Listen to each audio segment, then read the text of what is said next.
Bienvenidos a todas y todas.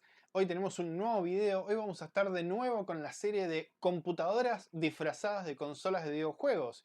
Y para los que no hayan visto los videos anteriores, le llamamos computadoras disfrazadas de consolas de videojuegos a consolas que en realidad por dentro eran una computadora preexistente o un set de hardware y software preexistente que metieron en un paquete con plástico distinto y lo vendieron como si fuera una consola completamente nueva de algo que ya existía previamente.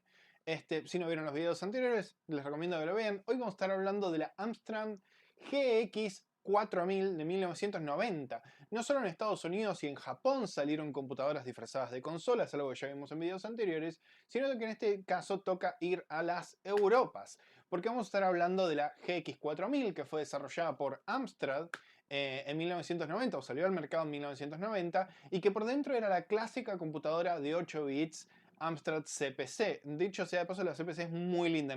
Algún día quiero tener una CPC.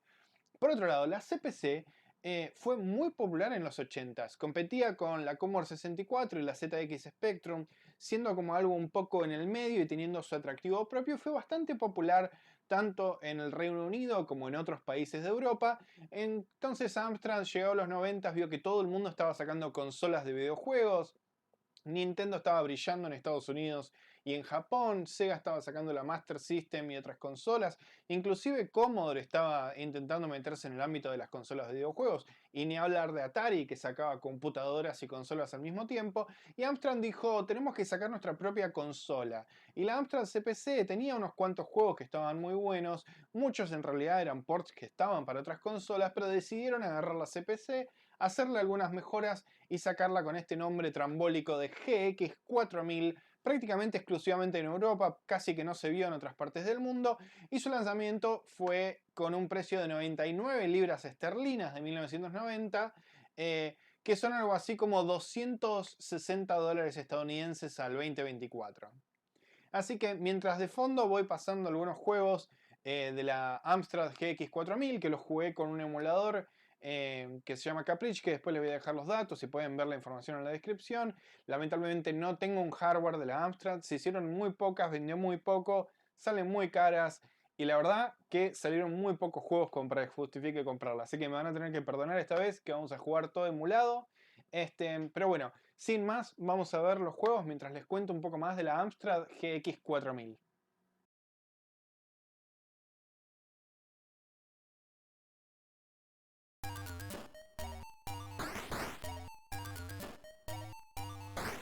Vamos con las especificaciones técnicas y comparativas con la CPC 464. La GX 4000 tiene salida de video RGB por cable SCART, un puerto estándar que venía en los televisores en Europa, mientras que la CPC, la salida si bien era RGB también, utilizaba un conector DIN de esos redondos con patitas de 6 pines, ya que estaba pensada para conectarse a los monitores Amstrad.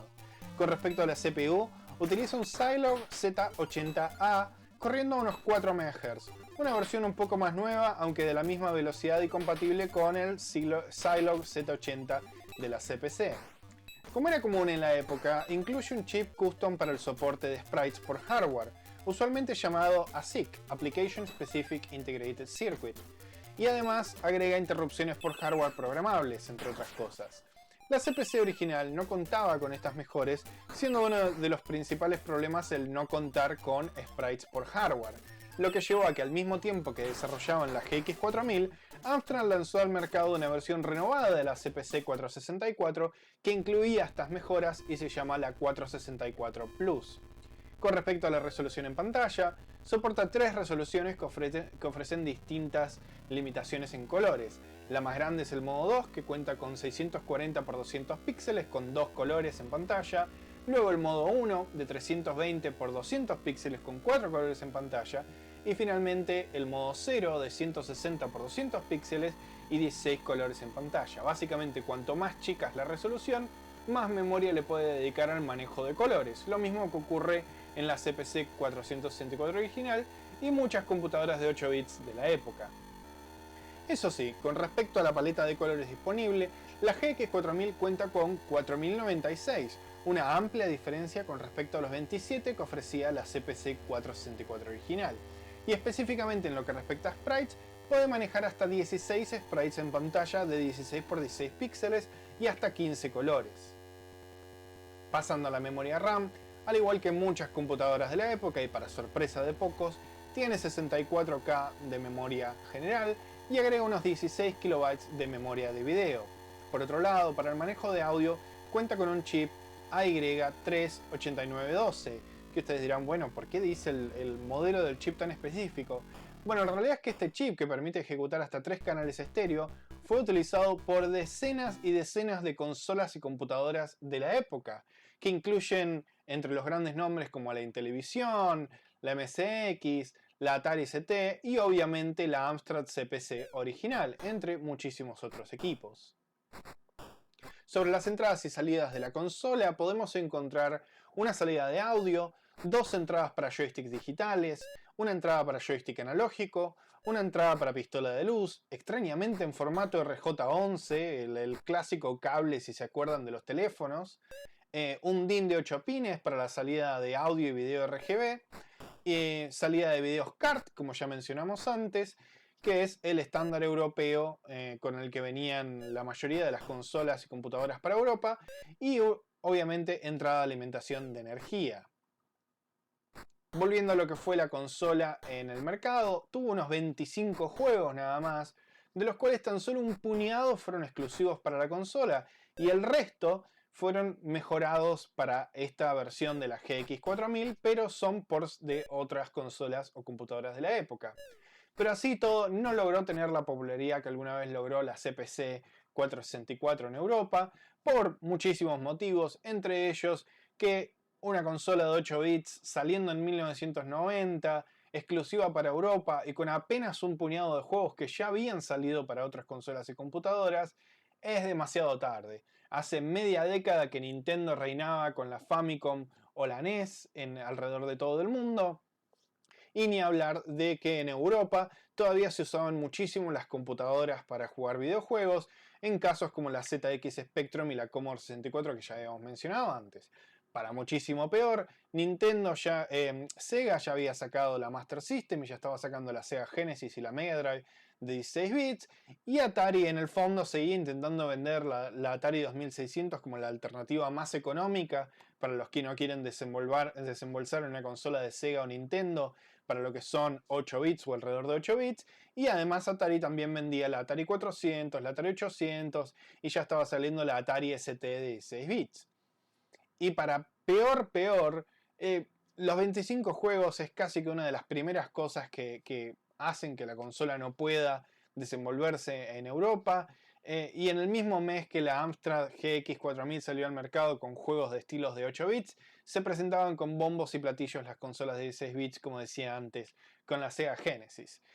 Y para hacer las cosas aún peores, hace ya casi 5 años que estaban las que habíamos mencionado antes, la Atari ST y la Commodore Amiga, computadoras de 16 bits por excelencia. Así que el mercado estaba completamente ya saturado para sacar una consola tan nueva que al mismo tiempo parezca tan vieja. Bueno, como se pueden imaginar, todo esto termina con Amstrad logrando vender apenas unas 15.000 unidades, nada, casi que eso se lo deben haber vendido a los empleados y al pueblito de donde estaba la ensambladora de Amstrad en el Reino Unido, ya que la GX 4000 se veía completamente redundante para los que ya tenían computadoras de 8 bits, o sea, si vos tenías una Commodore 64, quizás no una Spectrum, pero si tenías una Commodore 64, si tenías una Atari 400-800, era demasiado redundante tener esta consola que apenas traía algunas mejoras en los juegos que ya habían salido también para esas consolas, y de los que pude encontrar en la lista de juegos que salieron para esta consola, apenas 2 o 3 fueron exclusivos, el resto eran todos ports que habían salido para otras consolas, y ni hablar de que se veía completamente anticuada para los que ya estaban comprando computadoras o consolas de 16 bits. Recordemos que para el 90 ya estaban la Commodore Amiga, la Atari ST, la Sega Genesis o Sega Mega Drive, ya estaba por salir la Super Nintendo. No tenía mucho sentido invertir en una consola que para 1990 ya se empezaba a ver redundante y un poco atrasada con respecto a lo que ya se estaba viendo en el mercado. Así que bueno, pasaron apenas meses del lanzamiento de la GX 4000 que Amstrad cortó el cable, vendió el remanente de lo que tenía guardado para desguace o para que hagan lo que sea, y dijo, me saco todo esto de encima, nos vamos del mercado de las consolas de videojuegos. Así que en apenas meses Amstrad decidió descontinuar la GX4000. Bueno, espero que les haya gustado y como siempre suscríbanse, denle like si les gustó, coméntenme qué les parece. Vamos a seguir con más juegos. En abril voy a estar yendo a la Vintage Computer Festival, que espero poder grabar ahí mucho video, por eso estoy probando este micrófono y esas cosas. Así traigo videos de cómo es la Vintage Computer Festival en New Jersey. Y bueno, nos estamos viendo en un próximo video. Muchas gracias a todos y a todas. Chao, chao.